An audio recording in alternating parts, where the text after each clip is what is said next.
Here we are in the middle of this presidential campaign, and we're going to talk to the reporters who are covering it this year. President Obama is making this an issue about fairness and that Mitt Romney's out of touch. And Mitt Romney has been sort of handing Barack Obama opportunity after opportunity to make fun of him when he's talked about his wife having a couple of Cadillacs. The recent focus is on that he has a car elevator in his new house out in California, that he earned $360,000 in speaking fees last year. He said, but that wasn't very much money. So Romney seems to be handing the Democrats multiple opportunities for them to mock him on this very point that he is out of touch. He could have three different stories to tell if you're Mitt Romney, good stories to tell. If this were politician X, one story would be the competent businessman.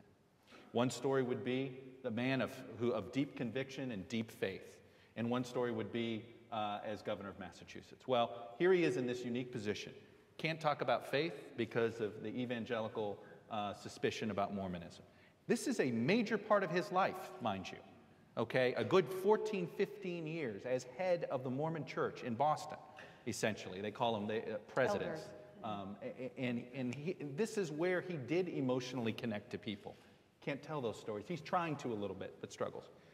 Can't talk about his record in Massachusetts because he was a moderate. And oh, by the way, the question I have is what's wrong with being moderate? And then the third, but not in this primary. Not in this primary. You know.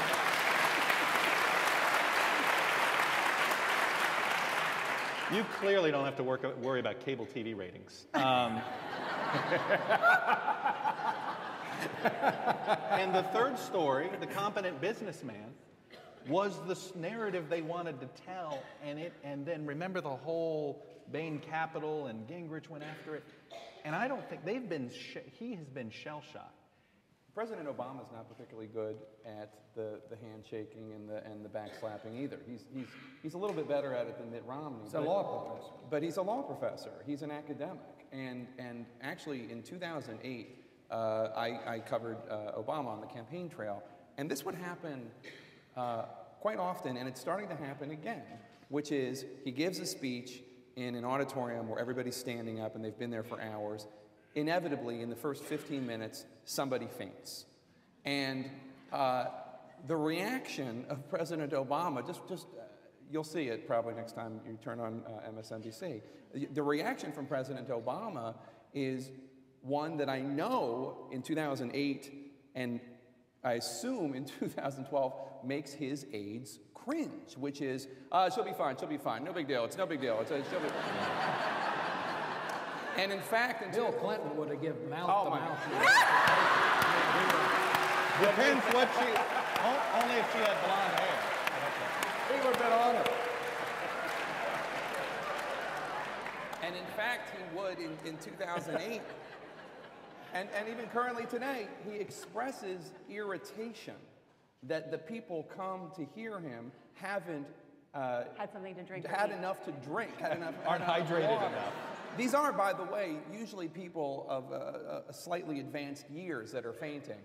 And there is an empathy gap there as well. Now, I've asked Obama aides, how come President Obama is always 20 points ahead of Mitt Romney on this issue of cares about people like you, when he is just as bad sometimes in front of an audience about this sort of thing. He's not, you know this, he doesn't have the cocktail parties. He doesn't like us. Nope. You know, he might like some of you, but and then the reason is because A, because of his policies, and B, because of his personal story. Voters just assigned to him an empathy that he doesn't necessarily. But it goes have. to he had a story to tell. He had a story to tell, right? Absolutely. Well, it's now clear that the 2010 formula is not going to work in 2012, and the Republican Party is, to too much a degree, like the party of old white guys. I've got nothing against old white guys, but hopefully will be one myself in due course. But in a country that's becoming more diverse, particularly with Hispanics, and electorates becoming younger, and with this enormous gender gap, like that is a big problem. The Republican brand, long term, whatever happens, to Mitt Romney this fall. The Republican brand is in need of a serious overhaul.